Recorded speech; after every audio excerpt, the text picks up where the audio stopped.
Hello, everybody. All right, we are going to get this set up.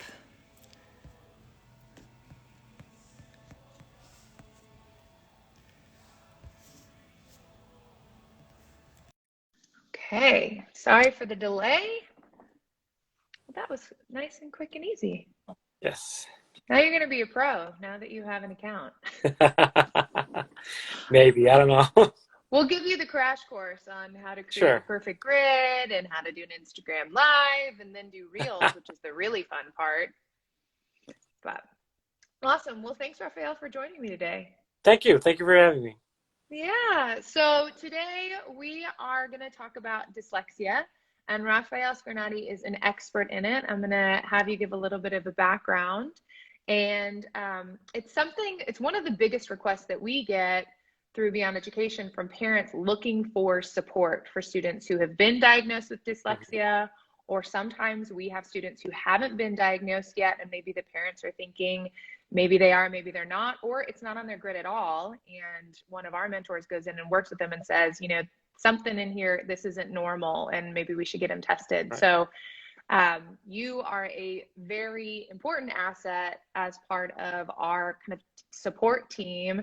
And you're also full of lots of information that was very helpful. So you spoke to our mentors the last Mhm. 2 months at our monthly Mhm. meeting and helped to advise them. And we wanted to share that information with everybody and anybody who, like I said, may be supporting somebody with dyslexia, may have dyslexia themselves, or may just want to be informed in case any of their loved ones may present some of the indications. So, Rafael, if you can jump in and give us a little bit of your background and how you ended up where you are today. Sure. Well, so thank you for having me, and thank you for everybody that's jumping in. Um, I first started out in teaching as a high school global politics and geography teacher. So I started out in high school, then moved down to middle school and taught just world geography. And so I didn't know really how to teach anybody how to read and how to spell, right? My background was in political science and history, economics, but I really enjoyed teaching, so that's kind of how I got into the teaching world. But then when I started teaching in middle school, I realized at the beginning of the year, I had a couple of students that were dyslexic in my classroom, and the guidance counselor that was going over, the different kinds of students and what I needed to do, really the advice that she gave me really wasn't helpful at all. And I didn't have any experience working with kids with dyslexia. So, as the school year went on, I just grew really frustrated because I had kids that were really, really smart and really, excited to learn and intellectually curious and wanting to learn about my class content, but they were failing, and they weren't failing with like, 60s. They were failing with like 30s and 40s. And, and I just didn't know how to help them.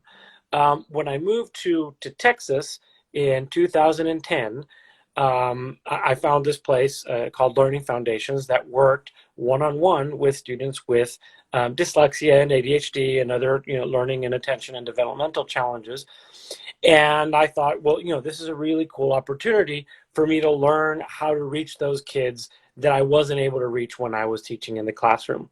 And so I Mm-hmm. started learning, getting trained in different dyslexia programs and working one-on-one with kids. And eventually, my wife and I and my family ended up, buying the Learning Center from the directors that had been there. And, I ran Learning Foundations for about 4 years.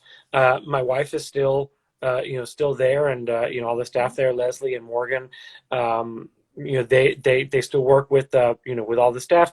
Then after a few years, I moved over to my good friends at AIM.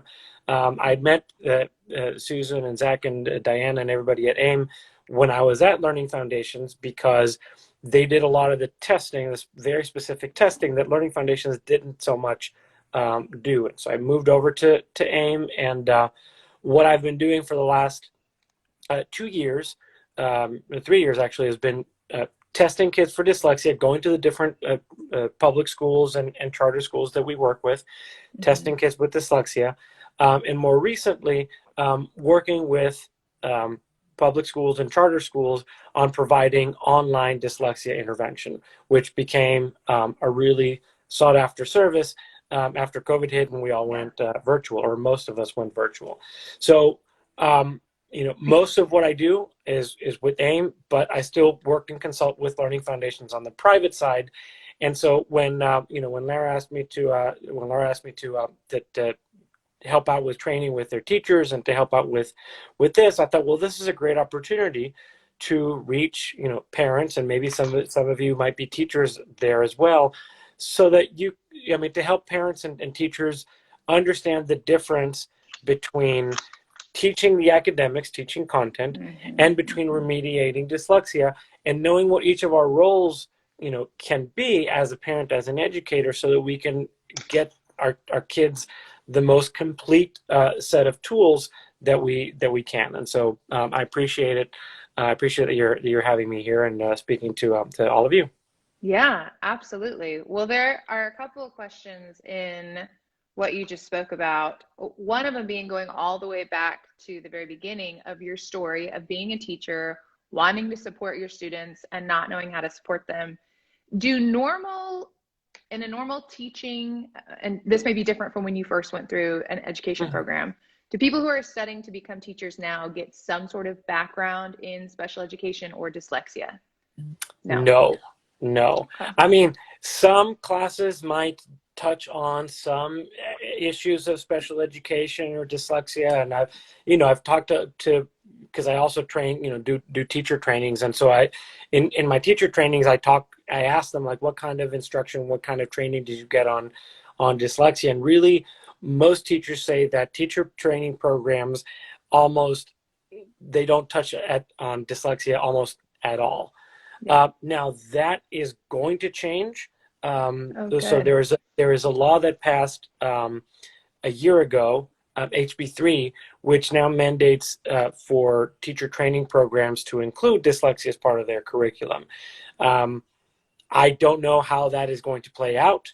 I don't know. I mean, there's just, with anything related to dyslexia in Texas, it's very foggy. There's a lot of gray area. And so I'm hoping that new teachers come out with a lot more of an understanding of what dyslexia is and how to help students with dyslexia. Right. But with anything that happens. Sorry. No, go ahead. I was just going to ask you why, and you're dropping all of these pearls of wisdom that I'm trying to catch. I'm like, okay, I got to remember to go back to this and this. So if there's something that Rafael says, and there's a couple people on here, feel free to ask a question. And I've also got some questions that people asked before that I want to make sure we address. But first, why is it that Texas and dyslexia is a gray zone? And second, I know you said this HB3, you don't know how it's going to be implemented or rolled out. Do you have any deadline on that? And if I can tack on a third one, which I will remind you if you forget, and I think this is a really important one, what are healthy expectations for parents to have of teachers? Because a lot of times we hear, right, parents usually are at the end of their rope. They're really frustrated because they feel like their teacher hasn't given their student the type of support for a 504, or maybe it's not diagnosed yet, and so they're very frustrated and feeling like their kid isn't being seen or being heard. But to your point, teachers aren't being trained in dyslexia. So what are healthy expectations? So I'll start with that last question, and I'll share I'll share a little secret here about teachers, is that most of us teachers, when parents ask us about dyslexia, or they ask us about special ed, or they ask us about ADHD or auditory processing issues or anything else, they learn about it the same place that you as parents learn about it, which is the internet. So us teachers, we get that question about, hey, is Nathan dyslexic? Do you think Nathan might be dyslexic? Could he get tested for dyslexia? And we as teachers, we're like, well, that's a very interesting question. Let me get back to you on that. And then we go and we search Google about it, and then there's no, as far as expectations as a parent, you can expect that the teacher is likely to have the same amount of knowledge about dyslexia as you might. And that's not a great thing, because parents expect their teachers to be an expert on, a lot of things related to their Education. child's education. Hmm. But unfortunately, because they don't get trained in it, it's not so much of a reasonable expectation for the teacher to know a whole lot about it.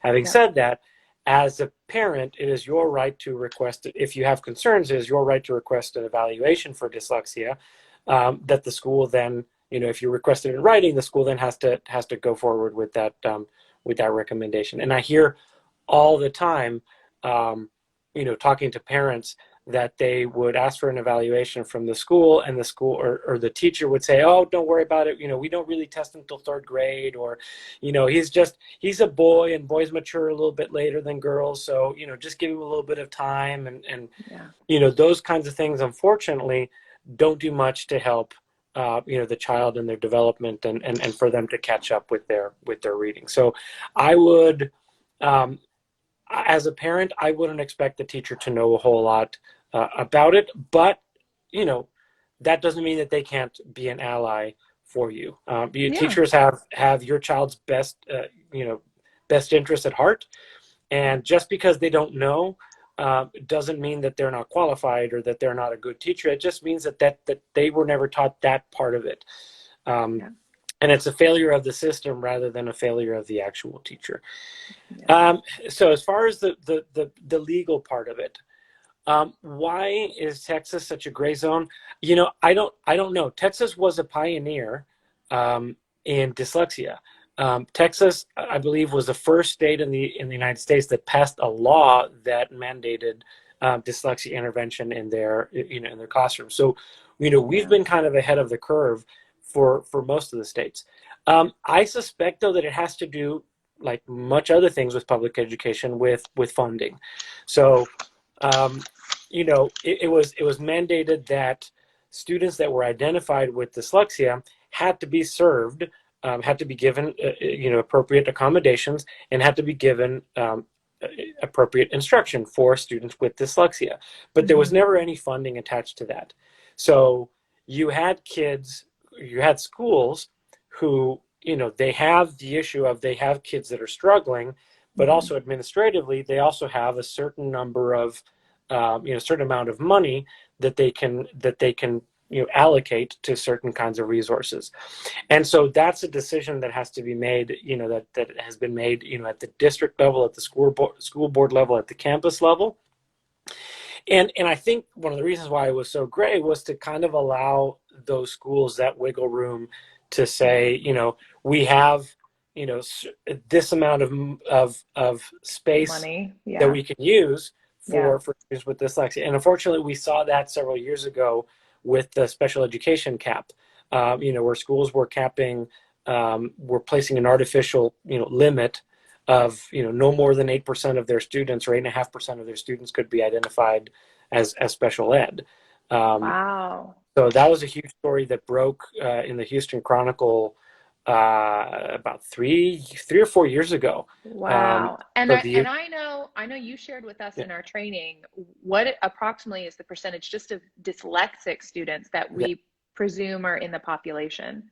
So just of students with dyslexia, research shows that it affects anywhere between 15 to 20% of the population Wow. of the United And States. there's a cap at 8% for special ed Well, funding. there was. Now, Texas got into a lot of Okay. trouble with the Department of Education, and so Okay. they've been on a corrective action plan, Okay. since then. But here's another shocking statistic. So, 15 to 20% of students are considered to have some degree of dyslexia. Do you Mm-hmm. want to know how many students in Texas? What's the percentage of students in Texas that are actually identified with dyslexia? On Uh, average, uh-huh. 3.5%. Wow. And that can Three. be attributed to a lot of reasons, right? It's not necessarily negligence, I presume. I would think that's just Mhm. access, or people knowing to get tested, or like you're saying, teachers and administrators being informed enough to say, hey, go get an assessment, or an assessment being financially accessible. It is. I mean, it is a perfect storm of negative factors that I think has contributed to having such low rates of identification. Just to give you, a little bit of perspective, about 6% of students in Texas were identified as gifted and talented, as GT students. Okay, so Right. so That's a glitzier statistic. yes, of course. So now I believe that's one of the reasons why HB3 passed, in the previous legislature, because there were all these systems in place for for students to get dyslexia instruction, but there was no money attached to it, and Yeah. HB3 actually attached some money to it. So now every school and every school district gets a certain amount of money for every student that they identify and that they serve as dyslexic. And so that's going to hopefully provide a little bit more of an incentive for schools to identify more kids that used to be falling through the cracks. Right. I say hopefully because with anything, change institutionally happens very slow in school systems. There are a lot of there's going to be a lot of people who have outdated ideas about dyslexia and just about how things work in general. So things unfortunately move very slowly, and I don't think that it's because of anybody's bad intentions. It's just that these kinds of systems work very slowly, and unfortunately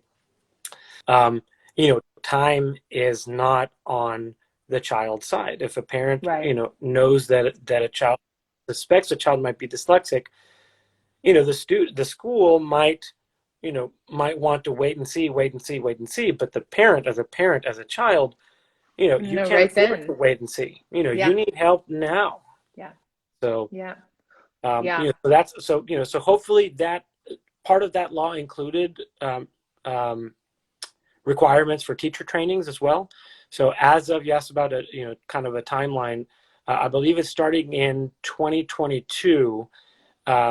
Teachers will be expected to know about dyslexia, and I believe current kinder through second grade teachers will be expected to get training in dyslexia. So we at AIM are looking forward to providing some of that training to some of the teachers. Yeah, I can imagine you guys are going to get crazy busy. So, which for all the right reasons. Well, I want to answer a question which is going to jump us ahead a little bit, but TRE, to know that I see your question, which is, what about when a child is already diagnosed and has an IEP, teachers are obligated to accommodate the student? So I'm assuming that goes back to the question about teachers and their training and what they know about dyslexia. So I think this is about, what do we do when we have a student who has an IEP, has been diagnosed, and again, kind of what are the expectations of the teacher or of the special education department? Yes. So there's two different ways to serve students with dyslexia. One is through 504, okay, which is mostly accommodations and some dyslexia instruction. And then there is through special ed. So a child that has an IEP is being currently served through special education. Now they may have an IEP for something other than dyslexia. So that a child might have had speech, and they have an IEP for speech, or they may have been identified just with the learning disability in math, or a learning disability in reading. So learning disability in basic reading can be interpreted to be synonymous with dyslexia. So a student with an IEP that is being served under special ed for basic reading or for reading comprehension, the parent can request for that student to receive multisensory instruction, or dyslexia instruction. And because they already have an IEP in place, it's possible that it would need to be modified just to include the service, the service minutes. But they would be entitled to receive dyslexia instruction. Now, if they don't have dyslexia as an identifying condition in their IEP, they may need to go back and do additional testing. They may need to go back and do a full individual evaluation, an FIE. So it just depends on what's on the student's IEP. By the way, IEP means individualized education plan. So it's possible that things need to be kind of modified there, but Right. they, if there's a suspicion of dyslexia, then the parent can request an evaluation, and then the student can have access to both accommodations for dyslexia and also dyslexia instruction.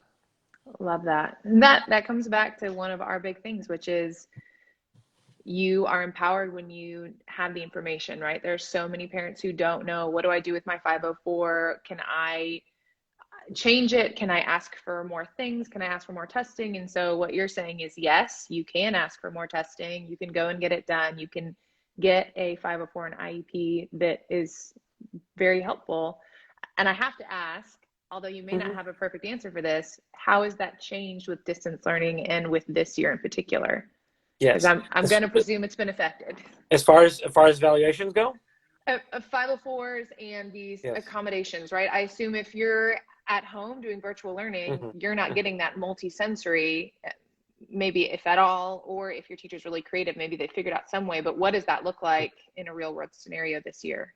Yes. So, and that's been a tricky one where schools have been all over the board, with that. Now, if a school is providing um, instruction, then and the child is being served through special ed, then that student still is within their rights to have access to the same kind of instruction that they were having if they were in person. Mm-hmm. Now, some schools have just altogether denied any kind of dyslexia instruction or speech therapy or what have you online. Um, some schools, the ones that have reached out to us at AIM, have decided that no, every student, whether they are virtual or in person, still needs to get the intervention that they were promised and that they are entitled Mm-hmm. to. So, Mm-hmm. as far as dyslexia instruction goes, we have been providing the same kind of multisensory instruction, um, you know, provided with fidelity, online. And Yeah. it's not done through a computerized program, and it's not done through, something that the kids download and that they play. It's done through remote direct instruction with a teacher on one side of the computer, a student or a group of students on the other side of the computer, and they are actually moving tiles around with letters and moving it around. So it's still multisensory. They're still, feeling, seeing, hearing, the sounds and the letters and everything. So as far as evaluations go, one of the things where AIM really, kind of set the standard and took the lead on is when schools started shutting down, there were literally thousands of kids all across Texas who were waiting for their evaluation. Yeah. Um, but the school had said, no, we can't test you because we can't meet you in person. So Right. we actually reached out to the developers of the tests that are used for testing for learning disabilities. So the three major test publishers, ProEd, Pearson, and I forget the other one. Not McGraw-Hill. I'm thinking of textbook publishers, which sometimes No, they no, no, no, overlap, no, but no. Riverside, okay. Riverside. So they're the three major test publishers that produce the tests, like the Whisk and the Woodcock Johnson and the Gort and the like, all the ones that are used for testing. And we were able to get permission from them to do their evaluations online. And actually, with Riverside Publishing, which is the publisher of the Woodcock Johnson family of tests, um, they actually partnered with us, and we provided, and AIM still provides training for diagnosticians and school psychologists to do that testing online.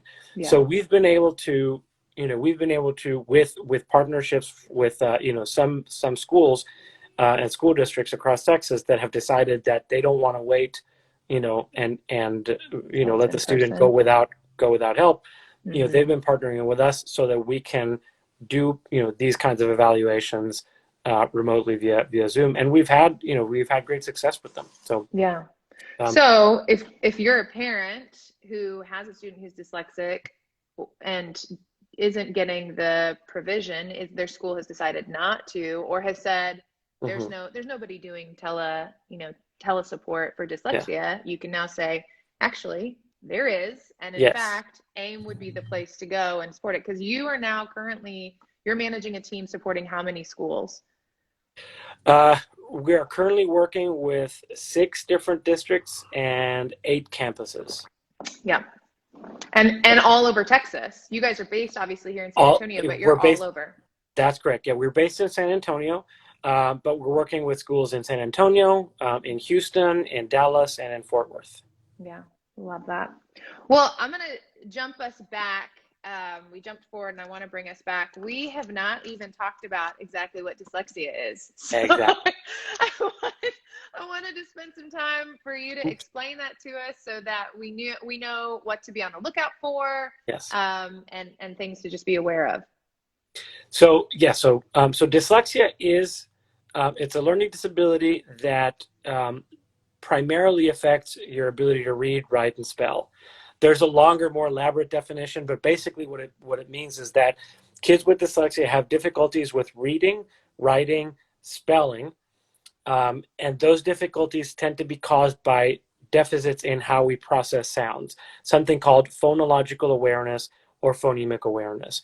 And that's basically how we hear individual sounds, how we can manipulate and discriminate between different sounds, how we can blend sounds together.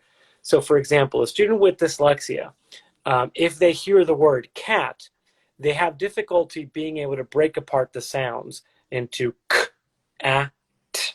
Okay, that's just something doesn't come easy and automatic for them.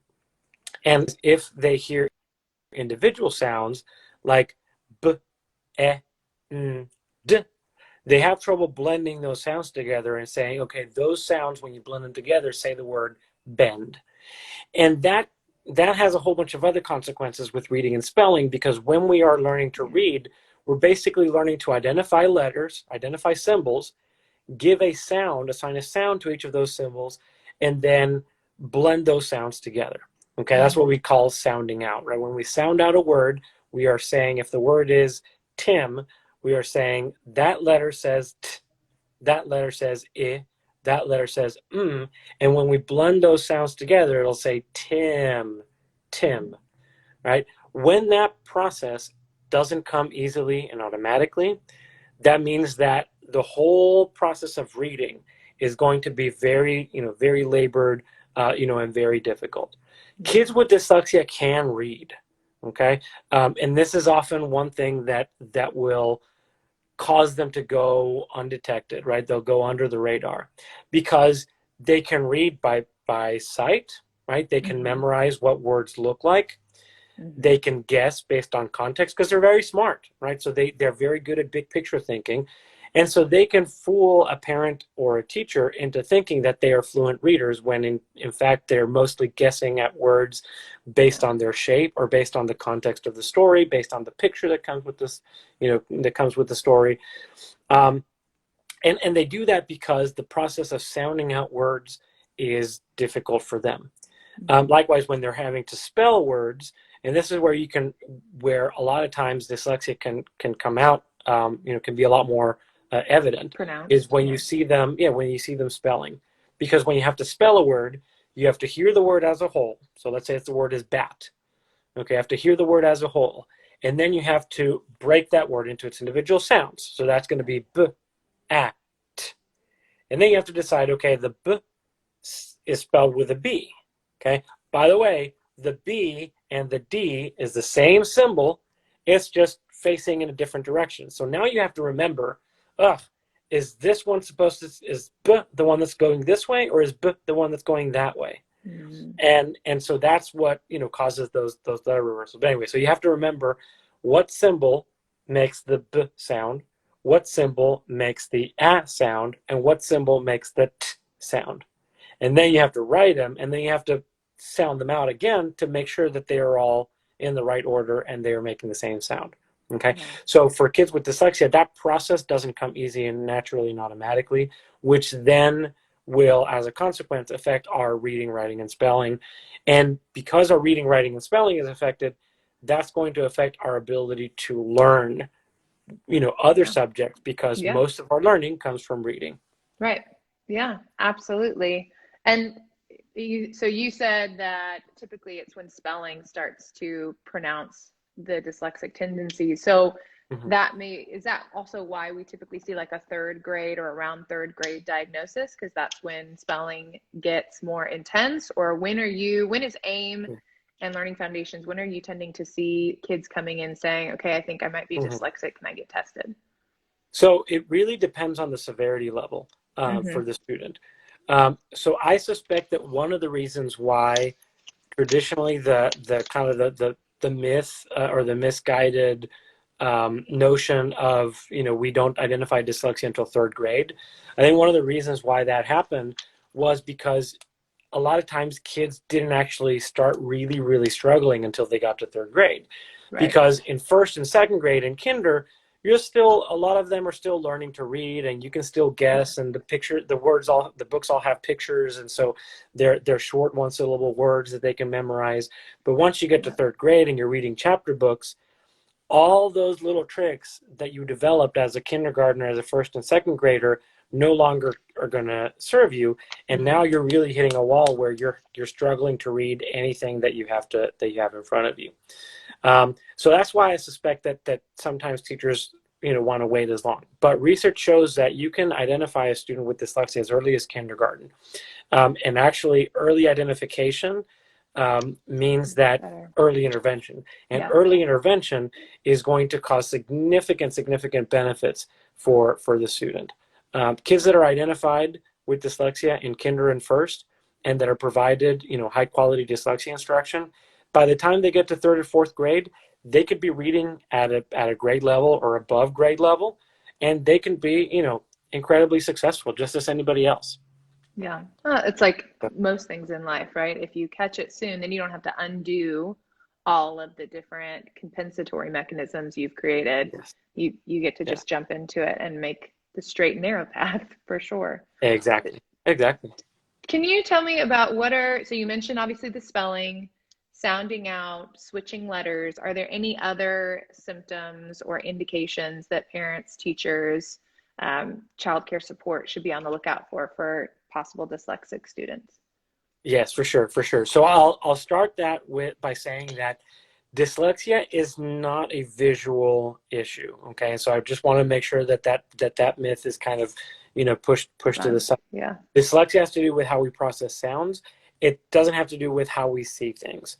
So when you see letter reversals, for example, which is one of the more obvious signs, you see reversals with like the B and the D, and that has to do with how we are able to remember what sound goes with what symbol.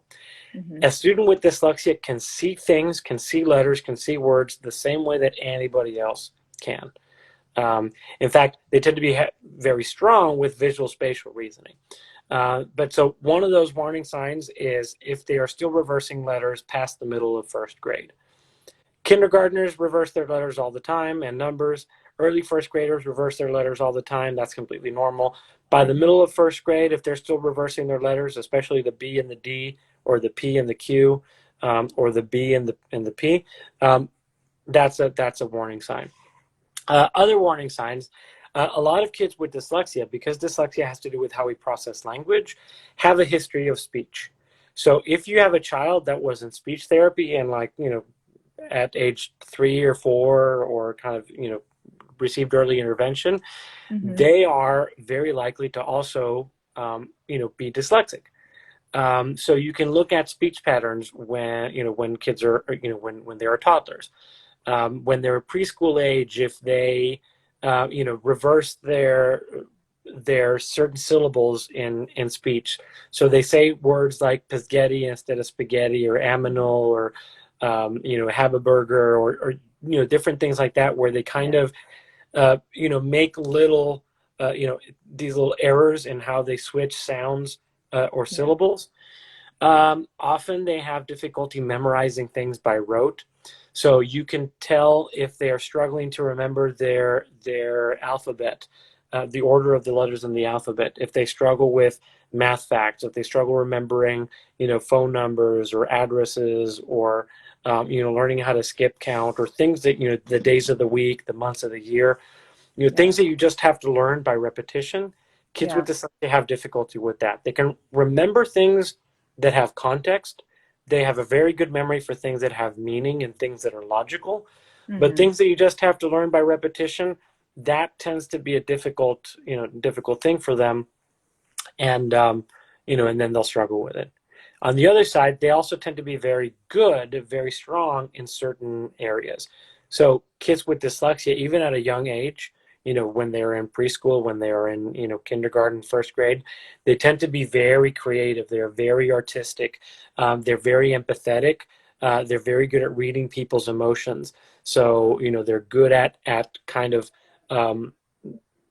feeling other people's emotions and being in touch with how other people's feelings are. They tend to be more of your helpers or your leaders. And so you can look at a lot of the characteristics of dyslexia by their strengths. Yeah. Uh, and then, finally, dyslexia is highly genetic. So, if one of the parents or grandparents, or if it's in the family tree, that if one of the parents, grandparents, uncles, aunts, somebody in the family has a history of difficulties with reading, writing, or spelling, even if they weren't diagnosed with dyslexia, it's still possible that they might be dyslexic and that the child might be dyslexic as well. Right. So, a lot of times I look at what the parents do for a living to see if one of them might be dyslexic. So, people that are in sales and marketing and graphic design, interior design, entrepreneurs, people that are in crafts or things that involve a lot of like three-dimensional, hands-on work, mechanical engineers, electrical engineers, systems analysts, things like that. um, you know, those types of professions tend to work very well for people with that dyslexic, thinking style and learning style. Yeah. And Yeah. so I look at a lot of those things too to see if one of the parents might be dyslexic themselves. Yeah. That's so good to know. Well, and so you presented this information at our first meeting with our mentors, and I know when we posted on our Instagram page, kind of summing up some of the symptoms that you sent us, we immediately got a response from a parent saying, just so you know, my child presented most of those, but wasn't diagnosed as dyslexia, was diagnosed with something else. And Mm-hmm. so, I think it would be helpful for everybody to know how much can those symptoms overlap with other things, right? So Yeah. just because you flip your letters, maybe that's not dyslexia, maybe that's something else. And I know that there are far more um, uh, educational learning diagnoses than I know of. So how much overlap is in Yes. there? So there's two things that can happen. So not everybody that struggles to read is dyslexic. That's correct. But also, um, if you can be dyslexic and you can have other what are called comorbid conditions. Mm-hmm. So, for example, before we decide to test somebody for dyslexia, we want to make sure that they have good hearing, that they can pass a hearing test and a vision test, right? Because Mm-hmm. if a child is struggling to read, or they're complaining that the letters seem like they are moving or that the letters are blurry, it might be that they have a vision problem. Mm-hmm. I used to guest lecture at the Incarnate Word optometry school, and we would partner up with the Rosenberg School of Optometry because a lot of their students that are practicing would get that question often. Parents would ask them, is my child dyslexic? And they're like, well, I don't know about that, but let me look at their vision. Right. And so we're able to determine when a child has visual problems like myopia, amblyopia, convergence insufficiency. There are other things that can affect your reading that are not dyslexic, that are not Yeah. dyslexia. You can have both dyslexia and visual problems, so it's important to look at to look at both things. If you are like working with a vision therapy place, for example, they can help with a lot of the motor part of the eye, but they're not going to teach you how to sound out words, right? So if a student Right. is dyslexic, they're doing different kind of vision therapy might help improve how their eyes move and things like that, but not so much the neurological language processing part of dyslexia. So you will see a lot of you'll see some overlap. Also, dyslexia and ADHD, for example, kids with dyslexia are more likely to be ADHD. They're not necessarily For a causal competing. reason, or they tend to come together as a package They deal? they well, they tend to come together. Some kids with Okay. dyslexia will have attention problems because of the fact that they are dyslexic, and Right. they're in the classroom, they're expected to read, but they can't read, so they get frustrated. Their They brain, act out. has to work more, Yeah. and their brain fatigues, and then they become a lot more, distracted. They may become, or they may appear to be inattentive or Right. distracted. That's more of a symptom of the learning problem rather than the problem itself. But Mm-hmm. there's also, you can be ADHD, truly ADHD, and also be dyslexic, and they can be comorbid, conditions. So it's important to look at it as a whole, right? A child isn't a set of boxes to check. A Right. child has a lot of, different things, and are competing factors that come, that come with, any kind of, learning or attention challenge. Yeah. So it's important not to think of, well, it's not dyslexia because it's ADHD, or it's not convergence insufficiency because it's dyslexia. It's important Could be both. to look at everything that could be possible, Right. right? Because Right. it could be both, it could be several things. So Right. I'm so glad you said that. What are I want to talk about assessments. yes. So, which is something AIM does, you do, Learning Foundations also does. Mhm. Can you tell me what is a valuable assessment versus what is a bad assessment? What's something where someone Yes. could tell you got assessed and actually it's means nothing?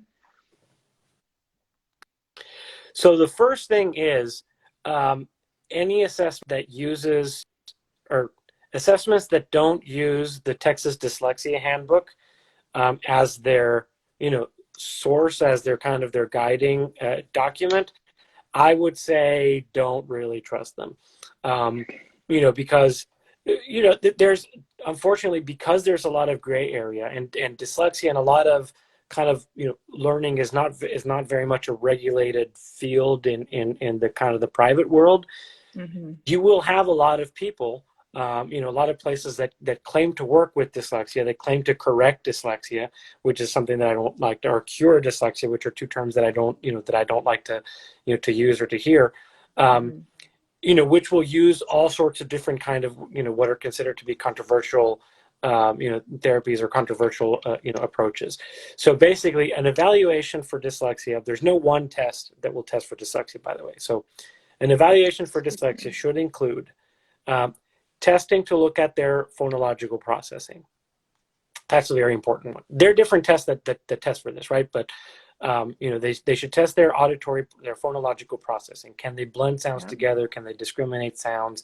Can they manipulate different sounds within words? They should use, standardized tests, norm reference tests, Yeah. so tests that give you standard scores and percentiles. They should look at their, reading, so both at the individual word, for both real words and nonsense words. They should look at reading fluency, so being able to read passages and time, how quickly and how accurately they can read. They should test their spelling, so not just looking at how many errors they're making, but the kinds of errors that the student makes. Are they transposing letters? Are they omitting sounds? Are they confusing certain vowels? If you say the word bet, are they writing it as bit? Do they get those sounds confused? Do they have that auditory discrimination, difficulty, and is that manifesting itself in spelling? So you should look for those things. And also, one thing that's very important is that dyslexia is those difficulties with reading, writing, and spelling, and phonological processing, Mm-hmm. but they're also unexpected in relation to the student's other cognitive abilities. So that means that you're not looking at just these difficulties in isolation. You also want to look at, their cognitive skills. Okay, do they Okay. have do they have good listening comprehension when you compare them to their reading comprehension? Do they have abilities in logic and reasoning? Do they have abilities in visual processing? Do they have abilities in language processing? Is there a discrepancy between their reading ability and their, math reasoning, or their, problem solving, or their visual processing, or their vocabulary and language processing, or their long-term memory? So those are things that you want to look at. And so typically an evaluation for dyslexia will include, all of All those of them. things to make sure that the student is, is dyslexic. And how long? That sounds like a lot of things. So how long can you anticipate that test will take? Depending on how complete and how thorough it is, it can take anywhere between 2 to 2.5 hours to about 6 hours, 5 or 6 hours if they're doing a complete cognitive and IQ battery of tests. So if you walk in somewhere and they only sit down for about 15 to 30 minutes and give you a diagnosis, you should probably think, I don't know if this is sufficient enough. Exactly. Yeah. Generally they should be using standardized norm reference tests. I can tell you, for example, in if you're looking for a private evaluation, if you were to go to Learning Foundations, for example, you can get a dyslexia evaluation. Will generally be a little bit more, more trimmed down. You can still take it to the school and have the school kind of look at it for consideration for accommodations. If you go to AIM, you will get a more comprehensive evaluation. It'll typically include full cognitive assessment, so you can get like an IQ, full IQ composite and all the different scores. So generally it'll take a little bit longer. Right. But it's important just to know what areas are being assessed, and that you're not being put in front of a computer and like having to take a computer-based test, or some other kind of internal kind of testing thing that only that person or that center or whatever has developed. Right. It's something that, right. Yeah, exactly. It has to be something that is norm referenced, something that is used nationally, right? That is a nationwide recognized evaluation tool. Yep. And like you said, be part of was it the Texas Dyslexia assessment? What was that? Can you repeat that term? The Texas Dyslexia Handbook, or the Dyslexia Handbook. That's right. And so you can find that in the website, the TEA website, but you can also just Google Texas Dyslexia Handbook. It was last updated in November of 2018. So it should say 2018. It is available both in English and in Spanish. And it's a tool that is free and that is available precisely for parents and teachers to use. And that'll basically tell you what are the kind of the things that we look for when we're trying to identify dyslexia. Yeah. That is all taken from the International Dyslexia Association. It cites all of the researchers and all of the studies that have influenced how that document was written. So I have a lot of complaints about how the state of Texas does things about dyslexia, including the Dyslexia Handbook itself. But one thing that I cannot complain about is that the science and the research behind the putting together of that handbook is the science and the research that is commonly accepted to be best practices. So a lot of really, really good minds and a lot of the pioneering and most prominent researchers in the world of dyslexia contributed to put that document together. And so that's what I use when I'm citing. When I do evaluations, I cite the Dyslexia Handbook all the time. So it's sort of like our reference manual, if you will. Right.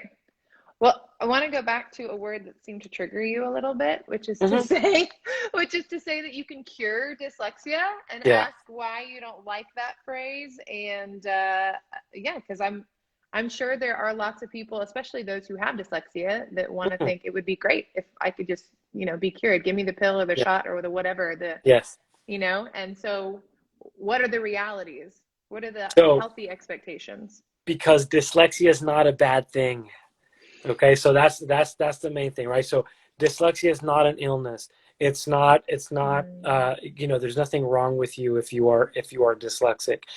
What dyslexia is, and this is something that has been proven through neurological multitude of neurological studies using functional MRI studies, that shows that really dyslexia is just a difference in how the brain is organized. That means that learning to read, write, and spell in the traditional way is going to be difficult. That also means that you have all these other advantages over people that are not dyslexic. The good thing about dyslexia is that the difficulties, right, the reading, writing, and spelling, that can be addressed. We know how to teach kids with dyslexia how to read, write, and spell. Mm-hmm. So if you are dyslexic, you are identified early and you are given the right kind of instruction, you can become a perfectly good reader. And I know this because I've worked with kids with dyslexia when they were in first, second, third grade high school. And I've run into former students that I taught when they were in first grade, Mm-hmm. who are now having academic scholarships in college. So that part, when it's addressed, it can be remediated. And also you have the benefit, the bonus of having all of these other skills, talents, and abilities. They normally are not assigned a lot of value by the school when the kids are in school. So like creativity and intuition and problem solving and outside the box thinking and leadership skills and visual spatial reasoning and all of those things. So there's nothing to be embarrassed about if you are dyslexic. It has nothing to do with your intelligence. The kids with dyslexia can have below average, average, and above average intelligence, the same way as kids without dyslexia and people without dyslexia. Yeah. So people with dyslexia can be just as successful as anybody else, especially in the areas that they tend to have more of a neurological advantage in. So yeah, I mean, I do take when I hear people talking about curing dyslexia or correcting dyslexia, because the premise is wrong. The premise is it's based on a premise that dyslexia is a bad thing, and it isn't. So you can teach kids with dyslexia how to read, write, and spell, and that's it, and then they can enjoy all the benefits of being dyslexic. Well, and like what you're saying, it's only as bad as the amount of force you're applying to try and get a person to think inside a particular box. It's only as uncomfortable as trying to shove a circle through a square peg or whatever that euphemism is. Yeah. Right? Once you create the right shape and the right environment, then it doesn't become difficult. You get to reinforce strengths and whatnot. And it made me think, I don't know if she's still on here, but Stephanie with CREA, her nonprofit is all about bringing creative thought and creative leadership back into K through 12 education. Would have loved what you just said about dyslexics are often the more creative, very, not to say everybody's creative, but in a very specific, unique, something that needs to be appreciated way. So I love that. I had a question on here asking, what are some ways you can advocate for yourself in the workplace as an adult with dyslexia? So now looking ahead and forward towards a functioning adult in the workplace. Yes. There's a very good book that I recommend both for parents of students with dyslexia, but also for adults with dyslexia, which is called the Dyslexia Empowerment Plan. It's written by Ben Foss. And it basically, so Ben Foss was somebody that took himself through law school. He's a practicing attorney. And he took himself through law school using technology, audiobooks, and things like that. He's dyslexic. And so he sort of had to do it the hard way, and had to figure out a lot of things. But there's a lot of technology out there that can help. So obviously the first thing that I would say, if you were an adult with dyslexia and you were never identified or you never received intervention, I mean, it's easy for me to say, well, you can hire somebody privately to help you overcome those those obstacles and give you strategies to become a better reader and speller. As an adult myself, who has tried to sign up for things that require a weekly or a monthly or a yearly commitment, it's practically impossible, right? If you have kids, if you have a job, if you have other adult things to do, it's hard to to commit to something very regularly. So if you have the time and the drive and the commitment, sign up to have somebody work with you. And like, for example, with Learning Foundations, I used to work with a few adults once or twice a year, and it helped them tremendously. But not all of us have the have the time and the ability to do it. So if you don't have the time and the ability to do it, I would recommend relying a lot on the technology that is available out there. So audiobooks, and audiobooks are are a lifesaver. Yeah. I'm not dyslexic, but I listen to audiobooks all the time when I'm Same. driving. So Yep. listening to audiobooks, using text to speech, speech to text technology. Like I said, that book, the Dyslexia Empowerment Plan, has a lot of recommendations for tools that you can use. And in the workplace, and in your personal life, it comes with accepting what your strengths and challenge areas are. Yep. So dyslexic people tend to be pilers, not filers. So their desk is going to be a mess. It's a mess that they know how it's organized, right? In their mind, everything is they know exactly where everything is supposed to be. And just to accept it, okay, this is my organizational style, right? And there's no use trying to change it as long as it's working for you. Yeah. And trying to use different tools that can help you adapt to your strengths. Mm-hmm. Some people might end up having an epiphany that hey, maybe I need a career change. Maybe I need to start my own business. 35% of entrepreneurs are dyslexic, and they tend to be very good at it because they set their own rules. They follow their own lead. Well, like you said, they're empathetic. They tend to be leaders. They've figured out how to make their own rules to make it work for them in life. They've overcome adversity, which if you're going to open your own business, you better be comfortable with failure or better be comfortable with discomfort to some level. Yes. Be resilient. And that's something that a lot of people with dyslexia are, is they have a lot of resilience.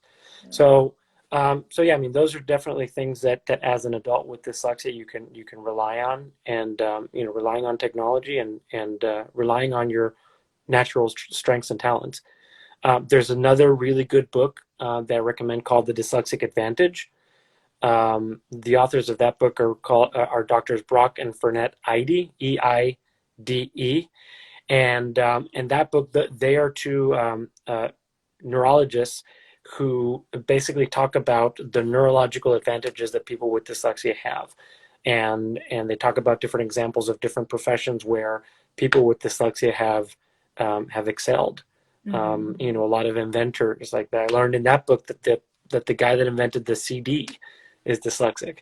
Wow. So other things like that tell you, like, what the typical strengths of a dyslexic person are, and what career areas, career fields tend to be overrepresented by people with dyslexia because they tailor to those strengths. Yeah, I love that.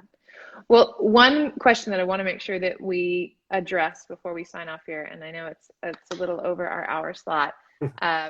So if you have any questions for those viewing that you want answered, please put them in now. But before we sign off, I wanted for us to talk about the difference between dyslexia support and academic support. Yes. Because we represent two very different companies and entities, and although we work together a lot, we're offering two different services. So can you tell me what one can expect from an AIM or a Learning Foundations, and how that's different from if they go for tutoring or academic support? And obviously I'll chime in on that as well. Yes. Well, and thank you for that question, because so when I was the director at Learning Foundations, but also Morgan, who's the current director, and they still get phone calls about it, is parents would call us asking for tutoring, and at Learning Foundations, there what we do is a lot more specific than tutoring. So we don't do tutoring, in the traditional sense. We don't do a lot of the academic help that, for example, a mentor at Beyond Education, can provide, at a very high quality level. So I'll go back. So what AIM, and Learning Foundations focus on in the beginning are evaluations at first, right? So AIM, they can provide the private evaluations. They don't do, at AIM, we don't do the intervention privately, but Learning Foundations does. So, so at Learning Foundations, for example, we address the kind of the foundational skills that a child might be missing. So if a student is dyslexic, for example, those foundational skills would be things like phonological processing, basic reading, basic spelling, the decoding part of things. And we do have a dyslexia program that we work with students one-on-one, where we get them to become good readers and good, and good spellers.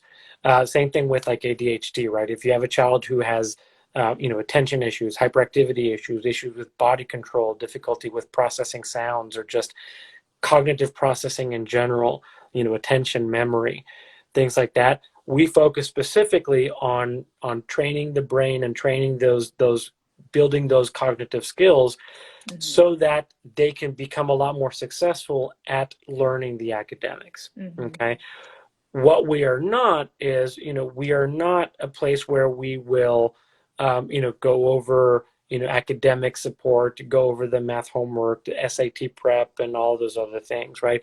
Right. We like to specialize in this particular area and be very good at that. And then when we have students that have already been, that we have addressed those underlying issues, then we can refer them out to, places like, like Beyond Education, where they can work with a mentor one-on-one, and they can address those academic skills. Right. And so, Larry, Lara, you can address a lot of what, how you can do it, and what we can, how we complement each other in terms of the service. Yeah. Well, and a lot of times it's explaining to parents as well.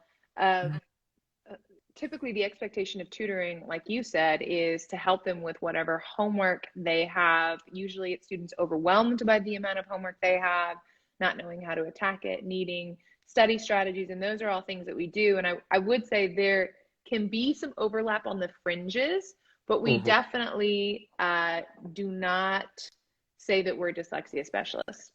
We may have some instructors who have special education background. And so in that case, we're trying to pair those people together, because they're going to be able to address certain things. But it would be, the perfect world would be if a student had dyslexia, that they're getting the support they're getting the evaluation from AIM or Learning Foundations, or getting the support to address the reading, the spelling, the phonological awareness.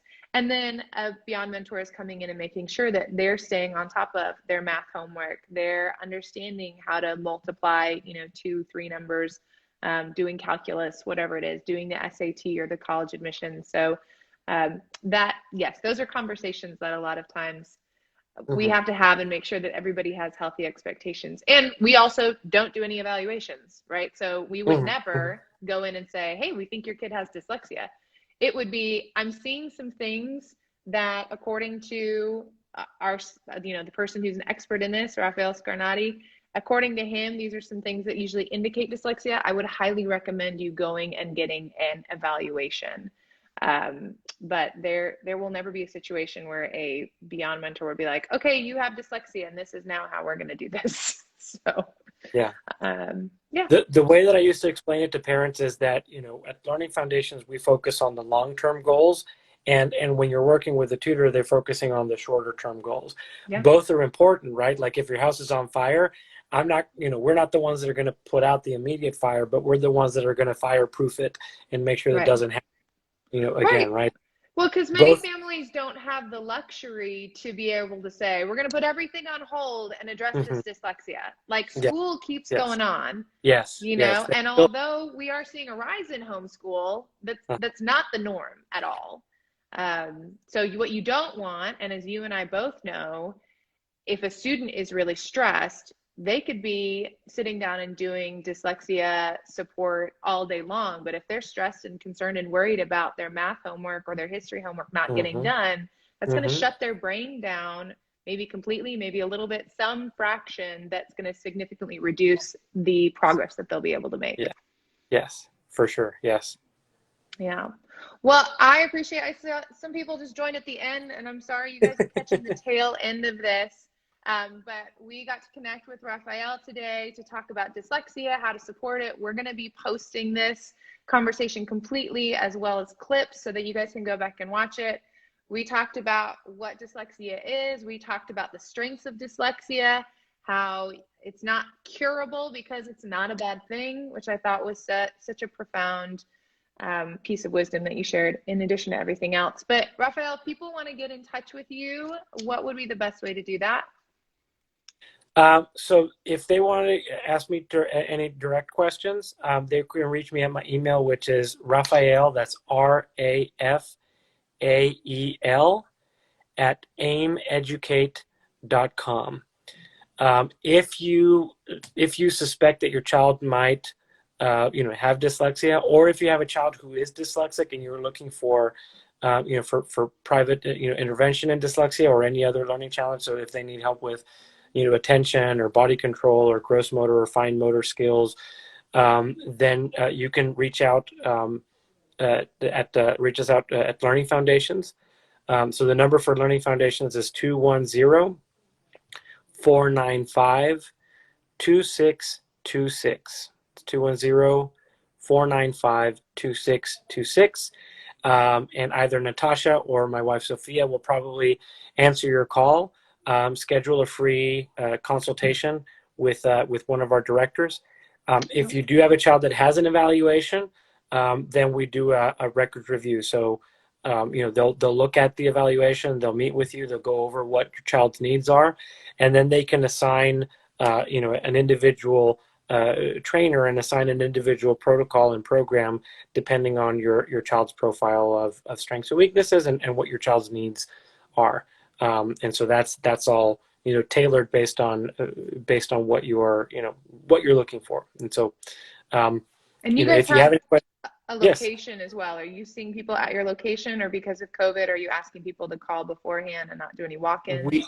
We have two locations. We have one at the Northwoods Shopping Center, which is right next to the Fish City Grill on 1604 and 281, and then another one out in Bernie on West Bandera Road, which is right next to the UPS store and Sost. If you live in Bernie, you probably know where that is. Our centers were closed since March because of COVID. We are seeing some students in Bernie, and we are about to open up our center in San Antonio at Northwoods for some students doing some programs.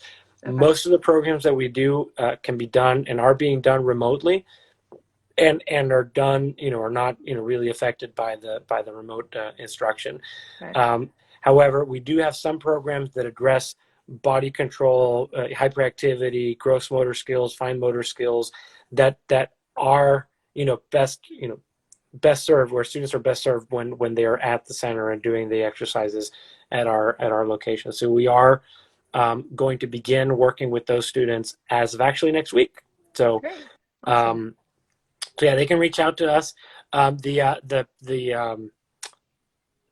consultation, the free consultation, is still done online via Zoom, and there's still that option to do to have all of our programs be done remotely if you prefer to do it remotely. So yeah, absolutely. And AIM, how would people get in touch with AIM to do an evaluation as well? So AIM, you can go to our website, which is aimeducate.com. And you can fill out the contact form there. So if we do evaluations for all sorts of learning and attention and emotional challenges. So everything from autism to a psychological evaluation to a speech evaluations to IQ testing, dyslexia evaluations, learning disabilities of all different kinds. So we, as far as testing goes, we can do all of it. Yeah. Love it. Well, and you guys are some of my favorite people because I feel like you are down to earth, and most everybody in the office are parents who have some sort of happy and aggravating story to share about, education and being a parent and trying to bring up a kid in this crazy world. And so there is a lot of empathy in that. I've never had an interaction with an aimer where I felt like they're guarded or they're robotic or whatnot. It's like, yeah, we get it. And this is why we're doing it, because we don't want people to go through our pain. So I love that. Love that about your office.